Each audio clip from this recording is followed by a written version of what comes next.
Frères et sœurs des causeries, la paix soit avec vous. Alors on continue notre lecture du récit du livre de la Genèse et nous en sommes au 3e chapitre, à ce chapitre dramatique, cette chute du paradis, ce récit du péché des origines.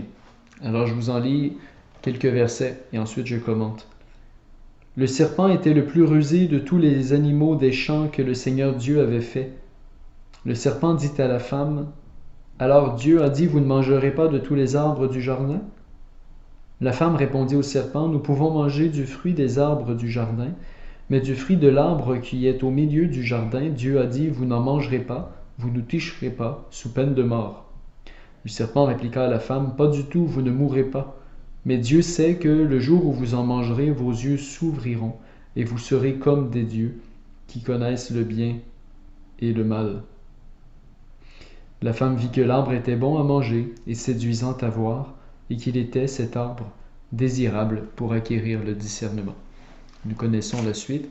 Alors, quelques mots d'abord sur cette figure du serpent, dont le 12e chapitre de l'Apocalypse nous présente comme étant le diable, comme étant le tentateur, le séducteur du monde, qui nous présente comme étant un ange déchu.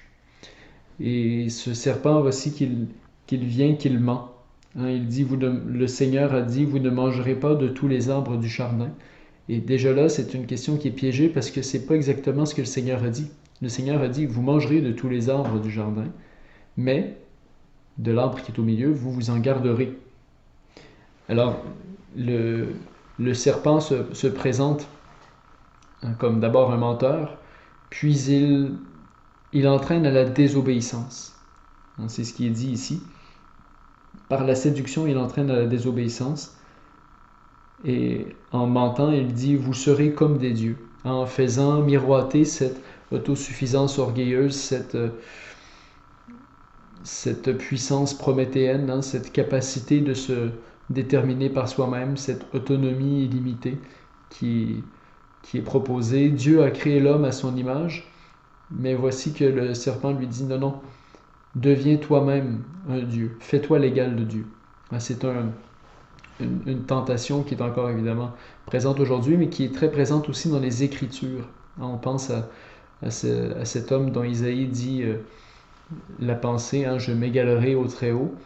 Et puis ensuite, le prophète dit, mais tu descendras dans les abîmes. On peut penser aussi au prince de Tyr dans le livre d'Ézéchiel. Il y a plusieurs figures dans les écrits, les Écritures qui nous présentent des personnes qui ont succombé à cette tentation.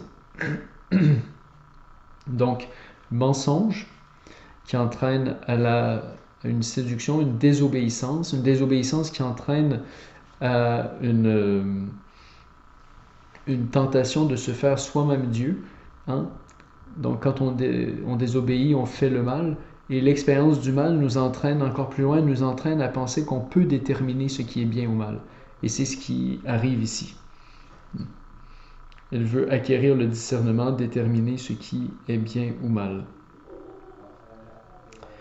Alors voilà, c'est pas très rigolo tout ça, mais c'est le 3e chapitre de la Genèse, cette structure plutôt cette psychologie du péché qui est déjà présentée de manière très fine dans le récit qu'on pourrait analyser beaucoup plus longtemps et qui nous met déjà sur la piste du besoin d'avoir un nouvel Adam.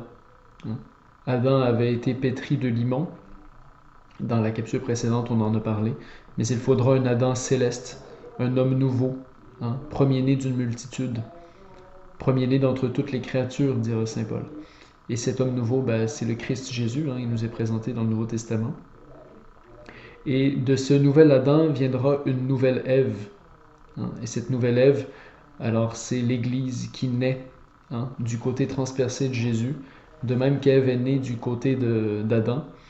Jésus, lui, de son côté transpercé, fait jaillir le sang et l'eau et fait naître l'Église et ses sacrements.